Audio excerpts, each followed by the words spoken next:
ISKCON Vadodara દ્વારા 45મી વાર્ષિક શ્રી ભગવાન જગન્નાથની રથયાત્રાનું ભવ્ય આયોજન. વડોદરાના હરિભક્તો માટે આવ્યા છે સૌથી મોટા અને પાવન સમાચાર. આગામી 16 જુલાઈએ આષાઢી બીજ પાવન પર્વે સંસ્કારી નગરી વડોદરામાં ઇસ્કોન મંદિર દ્વારા 45મી ભવ્ય શ્રી જગન્નાથ રથયાત્રાનું અદ્ભુત આયોજન કરવામાં આવ્યું છે. બપોરે 2:30 વાગે વડોદરા રેલવે સ્ટેશનથી પ્રસ્થાન. વડોદરાના મેયર ગીતાબેન મકવાણાના હસ્તે પરંપરાગત પાહીન સંપન્ન કરાશે. રથયાત્રા દરમિયાન શ્રદ્ધાળુઓ માટે 45 ટન શુદ્ધ દેશી ઘીના શીરાનો મહાપ્રસાદ વહેંચવામાં આવશે. આ વખતે ભક્તોને પ્રસાદની સાથે સાથે છોડના રોપાઓનું પણ વિતરણ કરવામાં આવશે.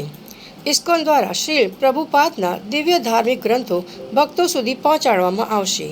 શહેરના મુખ્ય માર્ગો પર લાખો શ્રદ્ધાળુઓ અને હરિભક્તોના કીર્તન નાદ સાથે પસાર થઈને આ ભવ્ય રથયાત્રા આશરે 8 વાગે પોલો ગ્રાઉન્ડ સામે આવેલી બરોડા હાઈસ્કૂલ ખાતે પહોંચશે. આ મહોત્સવમાં દેશભરમાંથી હજારો સાધુ સંતો અને રાજકીય તેમજ સામાજિક અગ્રણીઓ પણ હાજર રહેશે. અને 30-40 હજાર કિલો શીરો પ્રસાદ તૈયાર ગોપાલભાઈ આમાં પહેલા જોઈતા હતા. તેણે ખડે છે કે નહીં મને ખબર નથી, એમને ઉંમર વધારે થઈ ગઈ, પણ 30-40 હજાર ટન 45,000 કિલો શીરો પ્રસાદ મંદિરની પાછળ જેણે તૈયારી ચાલુ થઈ ગયો બનાવવા માટે ચાલુ થઈ ગયો. અને મંદિરની અંદર 5 વાગે પછી રથયાત્રાના દિવસે ભંડારા પણ થશે, તો આના વ્યવસ્થા પણ થઈ ગયો. 10-20 હજાર લોકો આવીને જમવાનું પ્રસાદના જમણ થશે. દર વર્ષ જેવી બધી વ્યવસ્થા થઈ ગઈ. આ ઘણા સ્વયંસેવક ચિરાગભાઈ પણ છે, હિરણભાઈ, બીજા કોણ, કેતનભાઈ પટેલ, દિનેશ, ધર્મેશભાઈ, નાગેશભાઈ, જે સમય અર્પણ કરવા માટે તૈયાર છે, બધા લાગી ગયા. અને અમારો પૂર્ણ વિશ્વાસ છે કે દર વર્ષ જેવી પાકી વ્યવસ્થા થશે જ.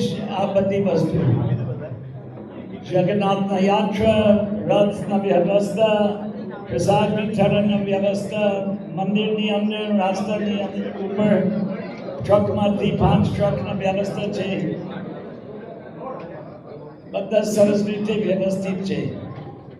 અને પોલીસ કર્મી કેટલી દિવસ પહેલા મીટિંગ હતા, પોલીસના ગોષ્ઠી અહીંયા 1 અઠવાડિયા પહેલા બધી પોલીસ અધિકારી, કમિશનર, ડીસીપી, એસીપી, કમિશનર પોતા આવી ગયા. લગભગ 40 અધિકારી, ઇન્સ્પેક્ટર બધા ભેગા થાય છે મંદિરમાં. આના સુરક્ષા વ્યવસ્થાને માટે ચર્ચા કરે છે. અમારા જે સહયોગી છે આમાં, તો सबका इस्कॉन मंदिर की तरफ से खूब शुभकामनाएं. देखिए, ऐसा है कि हमारे पास और कोई प्रचार माध्यम नहीं है. हम पूरा एक रथ यात्रा बड़ौदा शहर का एक बहुत बड़ा उत्सव है जो आप सब जानते हैं.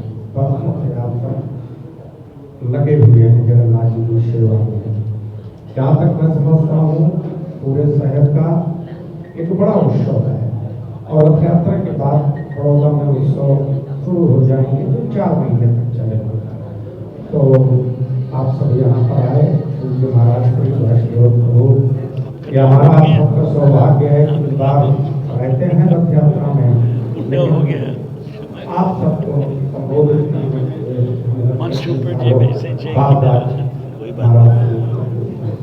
हम आभार व्यक्त करते हैं.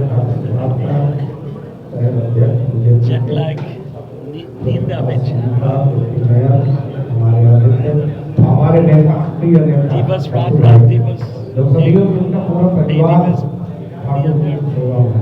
मैं संतुलन बड़े दावे के साथ कह रहा हूँ, ध्यान रखें। अठवाडिया लागे जब છે हाथ छोड़ रहा है, इनके परिवार से जो अंगारा होगा, हजारों लोग होंगे। भक्तों के परिवार। ये नेता के तरीके में मैं नहीं बोल रहा हूँ,